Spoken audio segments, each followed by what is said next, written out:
Assalamualaikum warahmatullahi wabarakatuh guys. Jadi kali ini Mimin akan bahas soal literasi keislaman dan baca tulis Quran ya.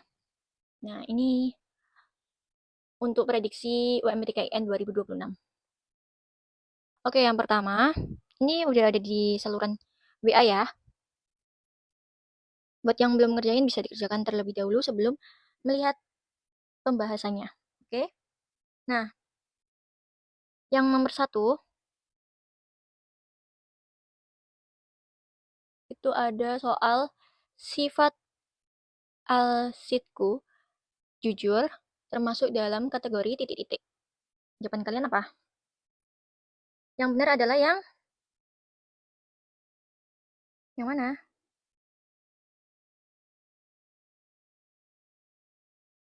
Oke, Mimin mau lihat pollingnya ya.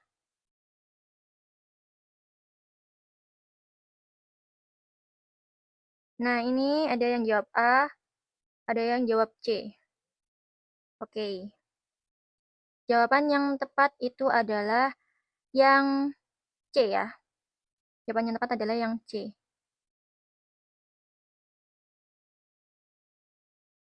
Kenapa yang C? Jadi, kita cek dulu satu-satu.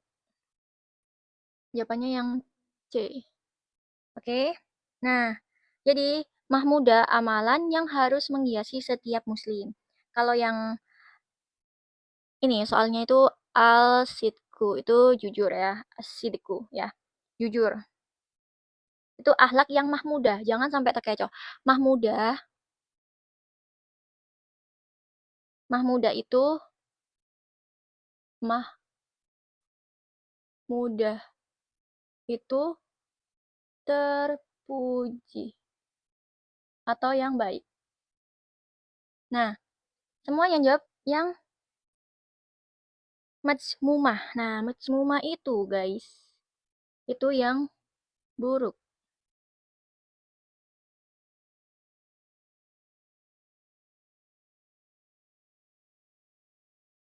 Oke? Itu tercela atau buruk. Gitu ya. Kalau yang sayyi'ah ini juga artinya buruk. Buruk ya. Sayyi'ah itu buruk. Oke. Kalau yang D, Hobitsoh itu artinya kotor atau keji. Taruh di sini aja ya. Kotor atau keji. Nah, yang pilihan A, B, D ini semua itu kebalikan dari jujur. Jadi yang tepat jawabannya yang C. Itu guys. Oke, nomor 2. 2 ini bisa dilihat dulu ya. Dibaca dulu nomor 2. Nah, untuk nomor 2 ini, Mimin lihat banyak yang jawab D. Benar banget. Jawabannya itu D. Oke, D.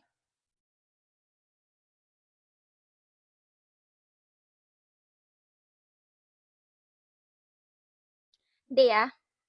Oke, pinter semua. Ini udah nggak perlu pembahasan kan ya? Karena udah bener banget ya. Tuh jawabannya yang nomor 2. Nomor 2 ini soalnya itu tentang bom Bali. Ya, di bom Bali di tahun 2002. Dan jihad ya. Intinya tuh tentang bom dan jihad. Di mana? Di Bali. Tahun berapa? 2002. Nah, gitu. Terus di sini itu pembahasannya kenapa jawabannya D? Karena sesuai dengan firman Allah, tidak ada kebencian dan kekerasan dalam agama Islam sesuai dengan surat Al-Kafirun. Nah, itu ya. Jadi, penjelasannya itu lebih tepatnya, jihad syar'i itu ada aturannya ya. Nggak boleh membunuh warga sipil, nggak boleh bunuh diri, harus ada kepemimpinan sah. Korban bom Bali kebanyakan warga sipil. Islam melarang membunuh orang-orang yang tidak memerangi.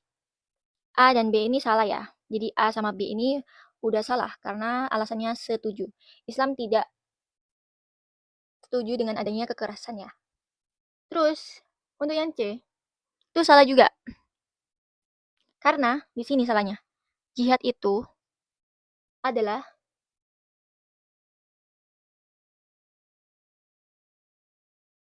kewajiban ya. Kewajiban. Tapi tidak boleh adanya kekerasan. Jadi ada kriteria tertentu yang tadi udah Mimin jelasin tadi. Oke? Nah, ini udah pinter semua ya. Oke, kita next. Untuk surat Al-Kafirun, tuh kalian bisa cek ya di mushaf ya, ada surat Al-Kafirun ya.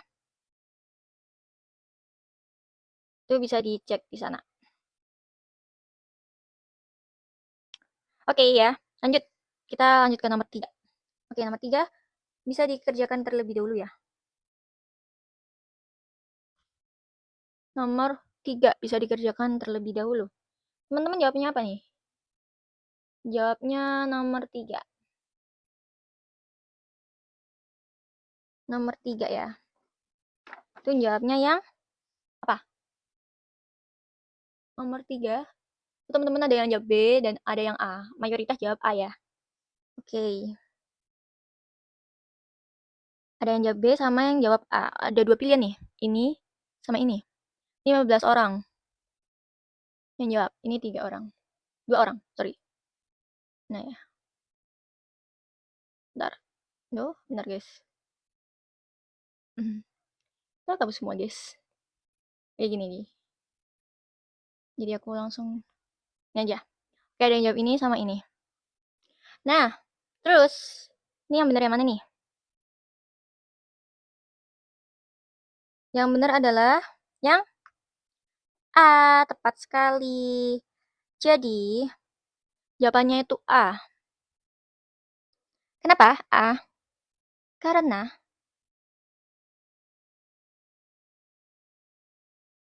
itu yang di sini soalnya itu ada Paul ya, tetangganya Ahmad ini mengalami tabrak lari dan harus dibawa ke rumah sakit. Nah, Ahmad ini seorang muslim harus sholat Jumat di masjid ya. Nah, tidak ada orang lain selain Ahmad. Nah, apa yang harus dilakukan Ahmad? Ya, harus sholat dulu kah? Atau harus menolong orang itu?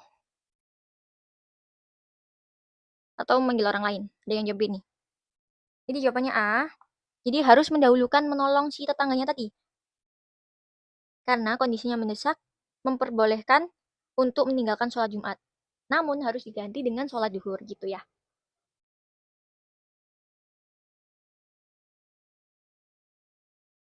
Karena ini ada nyawa seseorang.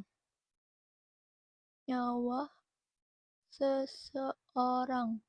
Nyawanya Paul. Itu sama dengan keadaan darurat. Gitu ya. Keadaan darurat.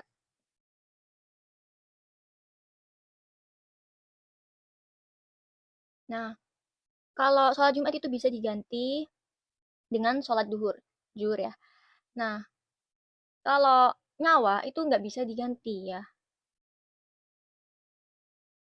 Jadi seperti itu ya. Oke, kita lanjut ke nomor 3. Nomor 4.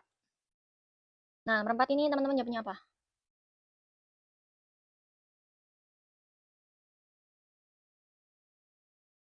Teman-teman nomor 4 itu menunaikan haji ke Baitullah.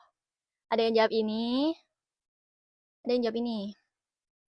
Yang benar yang mana? Ini yang jawab C itu 3 orang, yang jawab B itu 13 orang. Banyak banget ya. Oke, lanjut ya. Kita bahas satu persatu. Jawaban yang tepat itu adalah yang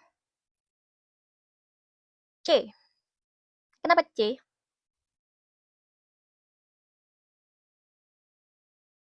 Oke, kenapa C? Karena di dalam surat Quraisy isinya itu maka hendaklah mereka menyembah Tuhan pemilik rumah ini atau Ka'bah. Intinya itu tentang dakwah Makiyah, dakwanya Rasulullah di Mekah. Nabi Muhammad di Mekah itu tauhid rububiyah dan uluhiyah ya.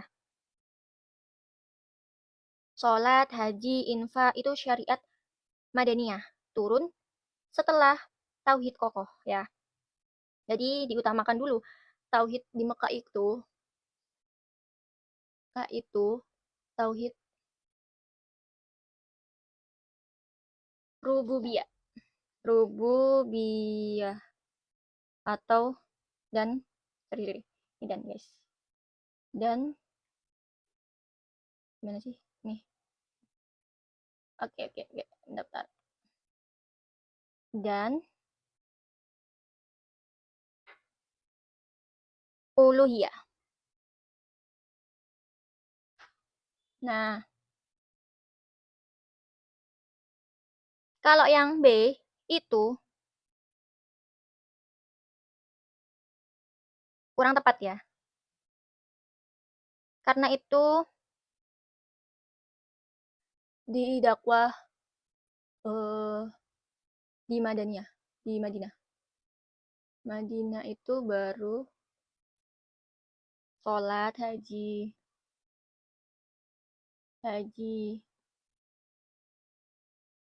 Nah, dan sebagainya ya. Jadi, fokus utamanya ini ajakan untuk menyembah pemilik Ka'bah, yaitu Allah, bukan berhala. Jangan terkecoh, guys. Oke ya.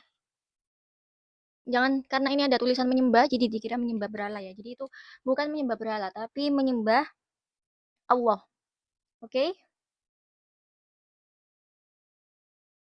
Nah, itu di ayat 3 ya. Di ayat 3, oke, gitu ya. Ayat 3, maka hendaklah mereka menyembah Tuhan atau pemilik rumah ini, Ka'bah. Nah, itu.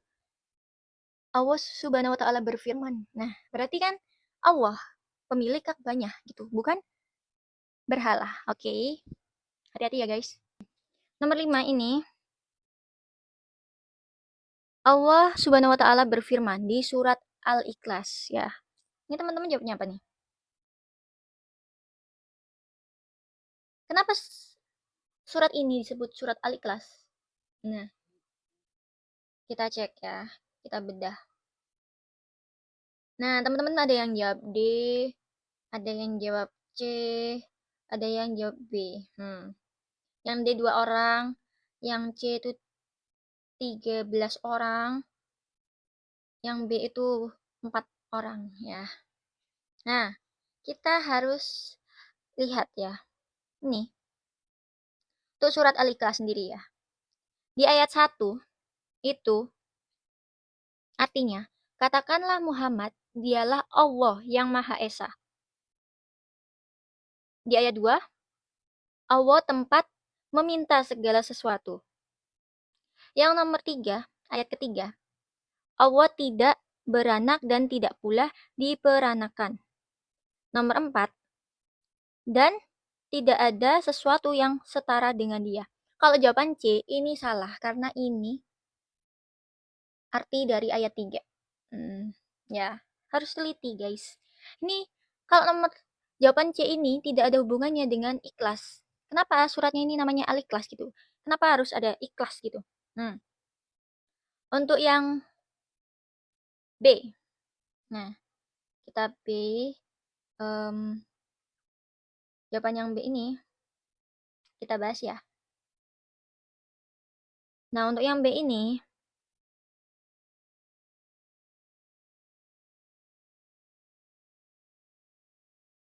itu lebih tepat ya. Lebih tepat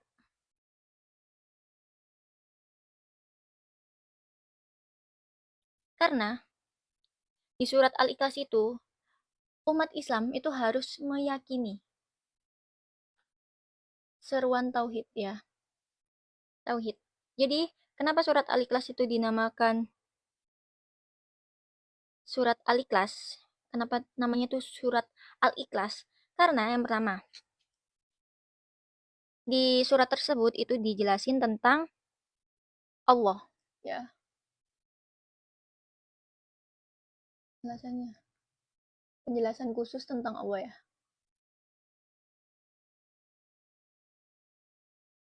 Tentang Allah yang Maha Esa.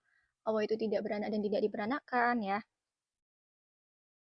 Sehingga di dalam surat ini tidak ada keterangan ataupun yang lain selain keterangan Allah Subhanahu wa taala dan sifat-sifatnya. Jadi udah dijelasin di sini tentang Allah dan sifat Allah ya. Yang kedua, itu surat ini mengajarkan tentang prinsip ikhlas bagi orang yang membacanya. Sehingga dia menjauhi kesyirikan apabila dia baca dengan meyakini, harus diyakini ya. Diyakini. Diyakini. Nah, diyakini mencakup 3 tauhid ya. Tauhid. Nah, tauhid rububiyah, uluhiyah, dan asma wa sifat ya, gitu. Kalau yang D itu lebih bahas tentang itu, makna dari ikhlasnya sendiri ya. Makna dari ikhlasnya sendiri, bukan tentang suratnya. Nah, gitu. Jadi harus hati-hati. Ini makna pemurnian ini itu artinya ikhlas. Nah, ya, ini lebih ke khusus makna dari ikhlasnya sendiri. Nah, kalau yang B itu lebih membahas tentang ayatnya dapat, tentang ikhlasnya juga dapat ya, gitu. Jadi, itu berupa seruan tauhid ya bagi pemeluk Islam yang harus meyakini tanpa adanya penolakan sedikit pun gitu. Oke? Semoga bisa dipahami dan see you next quiz dan video. Bye bye. Wassalamualaikum warahmatullahi wabarakatuh. Sukses selalu buat ujiannya. Semoga keterima di universitas dan jurusan impian kamu.